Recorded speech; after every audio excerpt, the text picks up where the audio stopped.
Test 2. You will hear a number of different recordings, and you will have to answer questions on what you hear. There will be time for you to read the instructions and questions, and you will have a chance to check your work. All the recordings will be played once only. The test is in 4 sections. At the end of the test, you will be given 10 minutes to transfer your answers to an answer sheet. Now turn to Section 1. Section 1. You will hear a student talking to the student accommodation officer at a college. First, you have some time to look at questions 1 to 5.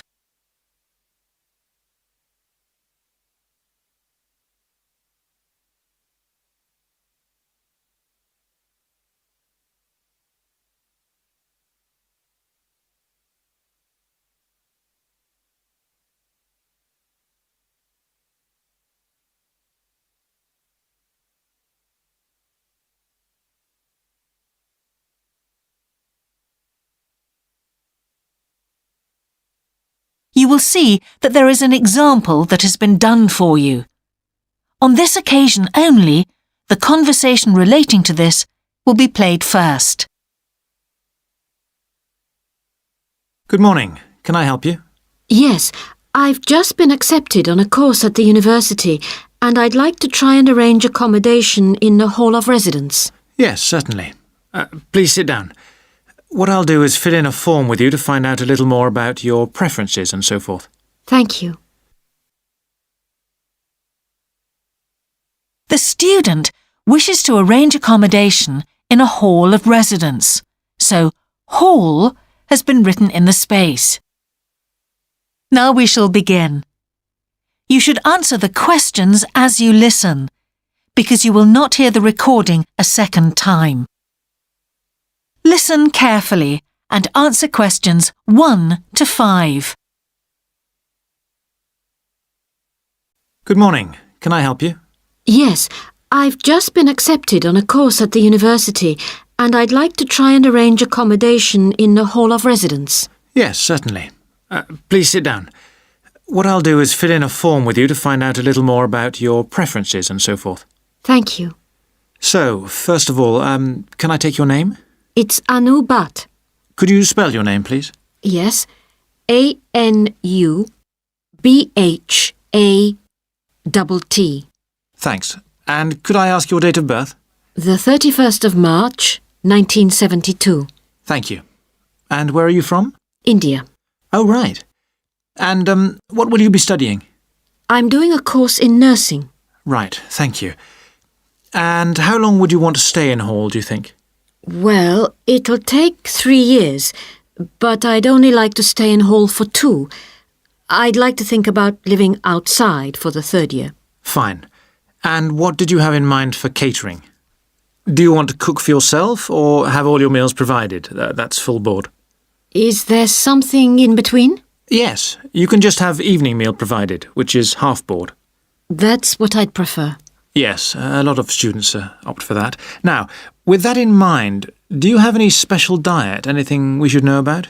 Yes, I don't take red meat. No red meat.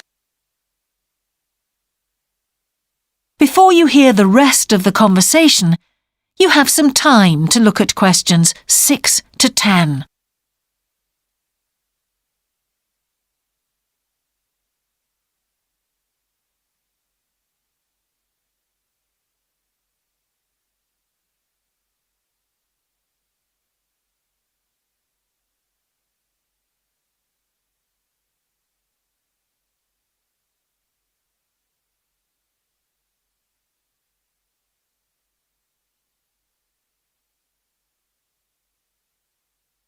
Now listen and answer questions 6 to 10. Now, thinking about the room itself, we have a number of options. You can have a single study bedroom or you can have a shared one. These are both what we call simple rooms. The other alternative is to opt for a single bedsit, which actually has more space and better facilities. There's about £20 a week difference between them. Well, actually my grant is quite generous and I think the bedsit sounds the best option. Lovely. I'll put you down for that and we'll see what availability is like. Now, can I ask some other personal details which we like to have on record? Yes, of course. I wonder if you could let us know what your interests are. This might help us get a closer match for placing you in a particular hall.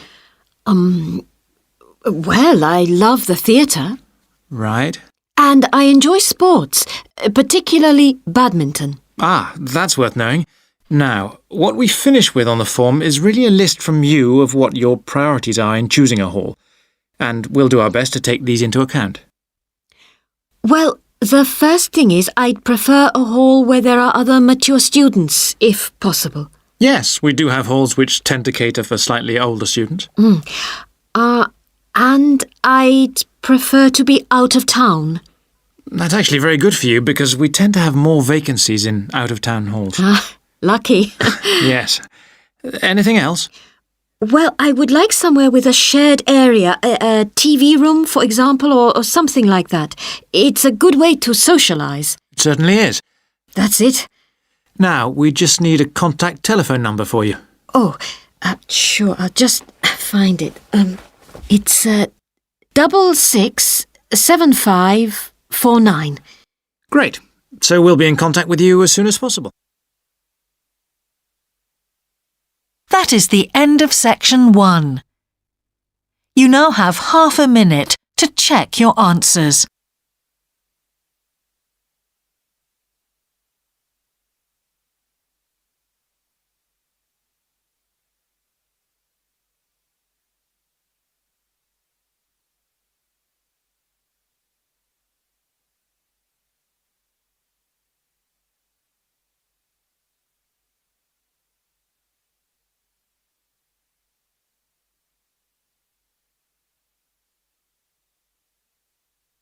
Now turn to section 2.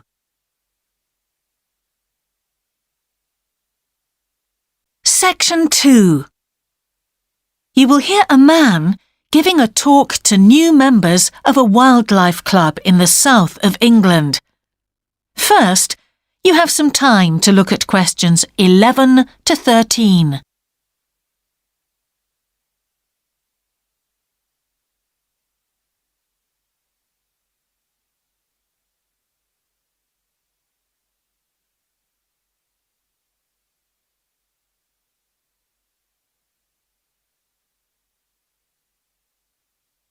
Now listen carefully and answer questions 11 to 13. Hello, I'm delighted to welcome you to our wildlife club and very pleased that you're interested in the countryside and the plants and creatures of this area. I think you'll be surprised at the variety we have here, even though we're not far from London. I'll start by telling you about some of the parks and open spaces nearby. One very pleasant place is Halland Common. This has been public land for hundreds of years, and what you'll find interesting is that the River Ouse, which flows into the sea 80 kilometres away, has its source in the common. There's an information board about the plants and animals you can see here, and, by the way, the common is accessible 24 hours a day. Then there's Holt Island, which is noted for its great range of trees. In the past, willows were grown here commercially for basket making, and this ancient craft has recently been reintroduced. The island is only open to the public from Friday to Sunday because it's quite small, and if there were people around every day, much of the wildlife would keep away. From there, it's just a short walk across the bridge to Longfield Country Park. Longfield has a modern replica of a farm from over 2,000 years ago. Children's activities are often arranged there, like bread making and face painting. The park is only open during daylight hours, so bear that in mind if you decide to go there. Before you hear the rest of the talk, you have some time to look at questions 14 to 20.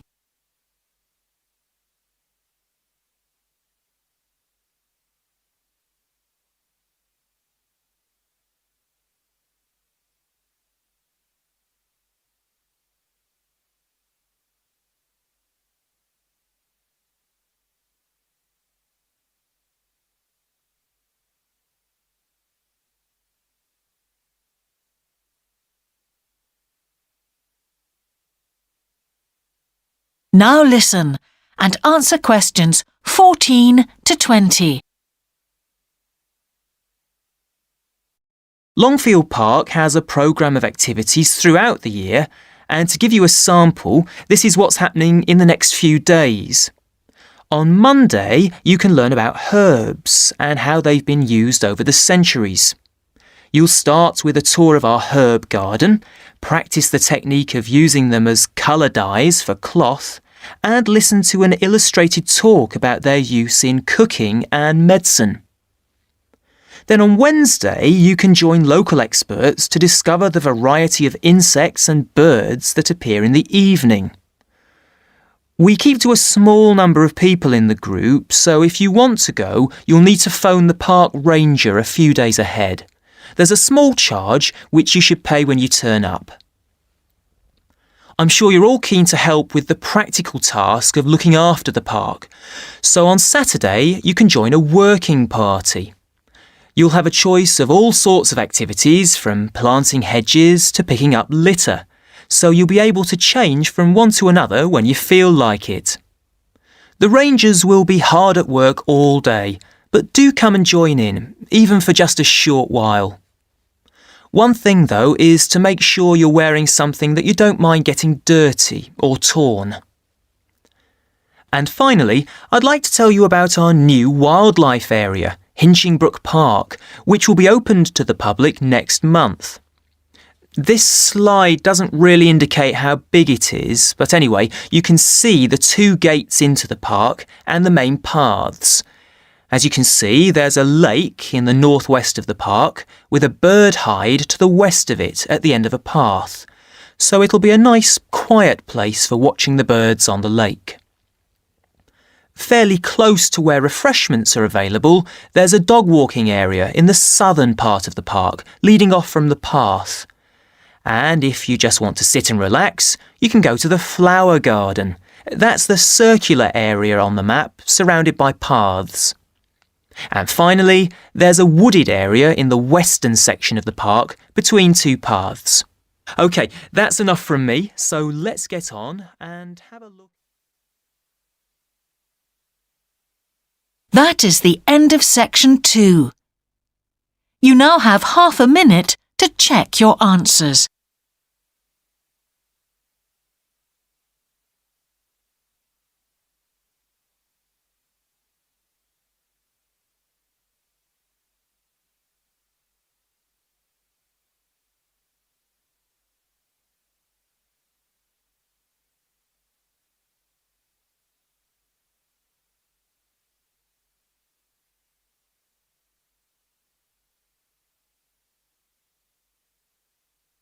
Now turn to section 3.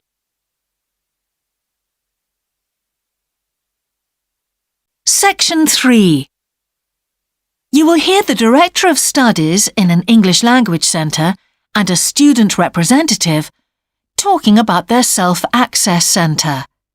First, you have some time to look at questions 21 to 24.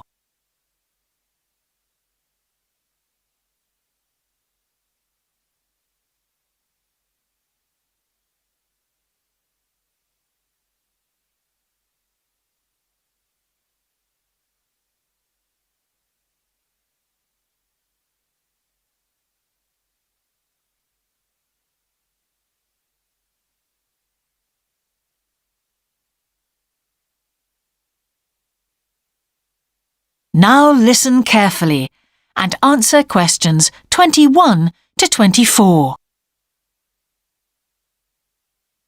Hi, Yun. As you know, I've asked you here today to discuss the future of our Self-Access Centre. We have to decide what we want to do about this very important resource for our English language students. So, can you tell me what the students think about this? Well, from the students' point of view, we would like to keep it. The majority of students say that they enjoy using it because it provides a variation on the classroom routine, and they see it as a pretty major component of their course. But we would like to see some improvements to the equipment, particularly the computers. There aren't enough for one each at the moment, and we always have to share. Well, yes, The teachers agree that it is a very valuable resource, but one thing we have noticed is that a lot of the students are using it to check their personal emails. We don't want to stop you students using it, but we think the computers should be used as a learning resource, not for emails. Some of us also think that we could benefit a lot more by relocating the Self-Access Centre to the main university library building. How do you think the students would feel about that, Yun? Well, the library is big enough to incorporate the Self-Access Centre, but it wouldn't be like a class activity anymore. Our main worry would be not being able to go to a teacher for advice. I'm sure there would be plenty of things to do, but we really need teachers to help us choose the best activities. Well, there would still be a teacher present and he or she would guide the activities of the students. We wouldn't just leave them to get on with it. Yes, but I think the students would be much happier keeping the existing setup. They really like going to the Self-Access Centre with their teacher and staying together as a group to do activities. If we could just improve the resources and facilities, I think it would be fine. Is the cost going to be a problem? It's not so much the expense that I'm worried about, and we've certainly got room to do it, but it's the problem of timetabling a teacher to be in there outside class hours. If we're going to spend a lot of money on equipment and resources, we really need to make sure that everything is looked after properly. Anyway, let's make some notes to see just what needs doing to improve the centre. Before you hear the rest of the conversation, you have some time to look at questions 25 to 30.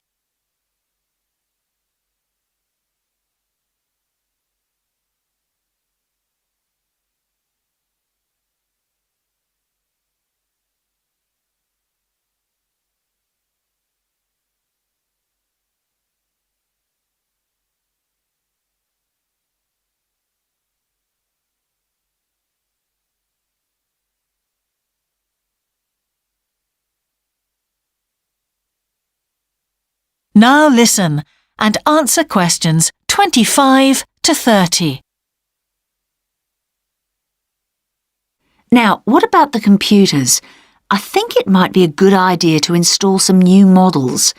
They would take up a lot less room, and so that would increase the workspace for textbooks and so on. That would be great. It is a bit cramped in there at times. What about other resources? Do you have a list of things that the students would like to see improved? Yes, one of the comments that students frequently make is that they find it difficult to find materials that are appropriate for their level, especially reading resources. So I think we need to label them more clearly. Well, that's easy enough. We can get that organised very quickly. In fact, I think we should review all of the study resources as some of them are looking a bit out of date. Definitely. The CD section especially needs to be more current. I think we should get some of the ones that go with our latest course books and also make multiple copies. Good. Now, I was also thinking about some different materials that we haven't got in there at all. What do you think of the idea of introducing some workbooks? If we break them up into separate pages and laminate them, they'd be a great resource. The students could study the main course book in class and then do follow-up practice in the Self-Access Centre. That sounds good. OK, now finally we need to think about how the room is used. I'll have to talk to the teachers and make sure we can all reach some agreement on a timetable to supervise the centre after class. But we also need to think about security too, especially if we're going to invest in some new equipment. What about putting in an alarm? Good idea. The other thing I'd like to do is talk to our technicians and see whether we could somehow limit the access to email. I really don't want to see that resource misused. What about if we agree to only use it before and after class? Yes, that would be fine. OK, anyway, that's great for now. We'll discuss it further when we've managed to sort. That is the end of section 3. You now have half a minute to check your answers.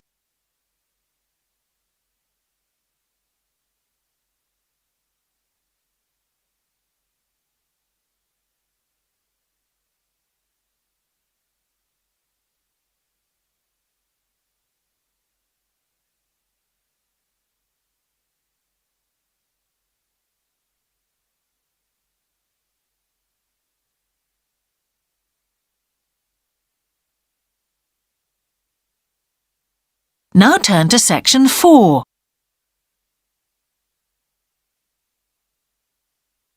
Section 4. You will hear the beginning of a lecture about business cultures. First, you have some time to look at questions 31 to 40.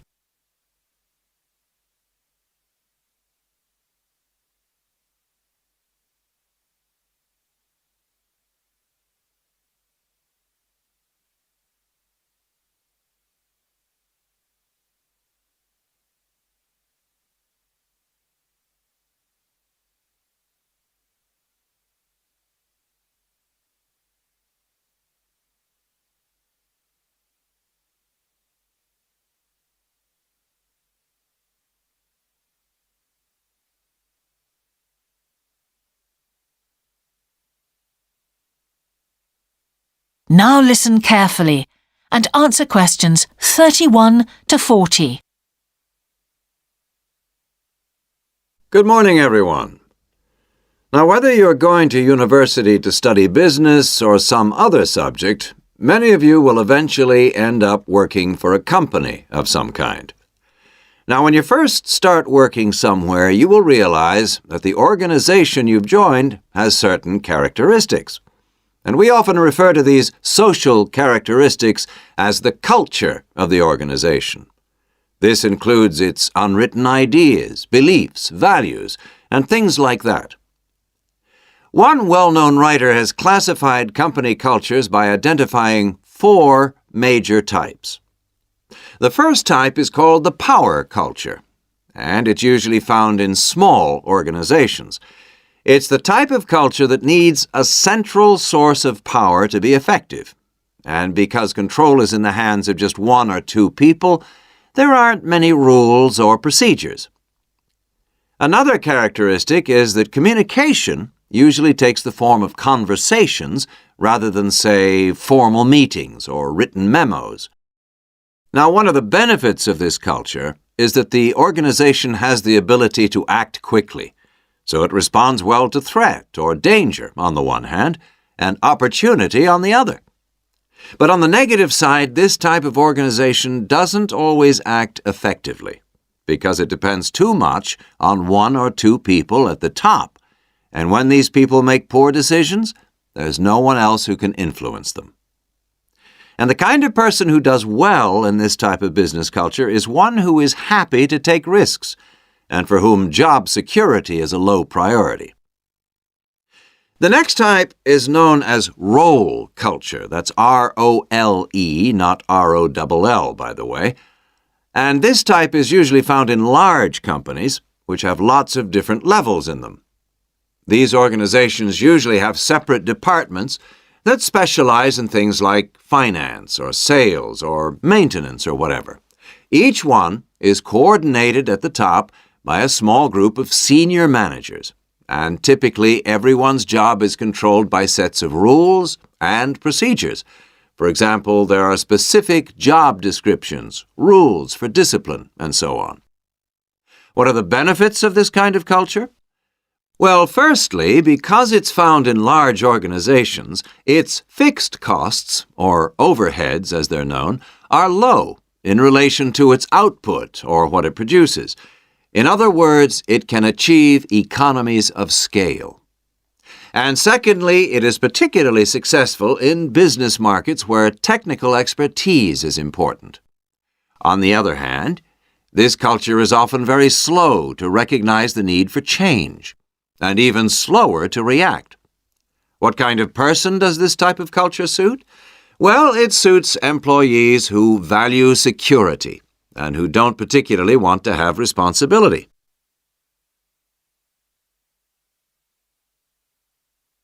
Moving on now to task cultures. This type is found in organizations that are project-oriented. You usually find it where the market for the company's product is extremely competitive, or where the products themselves have a short lifespan. Usually, top management delegates the projects, the people, and other resources, and once these have been allocated, little day-to-day control is exercised from the top, because this would seem like breaking the rules. Now, one of the major benefits of this culture is that it's flexible. But it does have some major disadvantages, too. For instance, it can't produce economies of scale or great depth of expertise. People who like working in groups or teams prefer this type of culture. And finally, the fourth category is called the person culture. This type is quite unusual. That is the end of section 4. You now have half a minute to check your answers.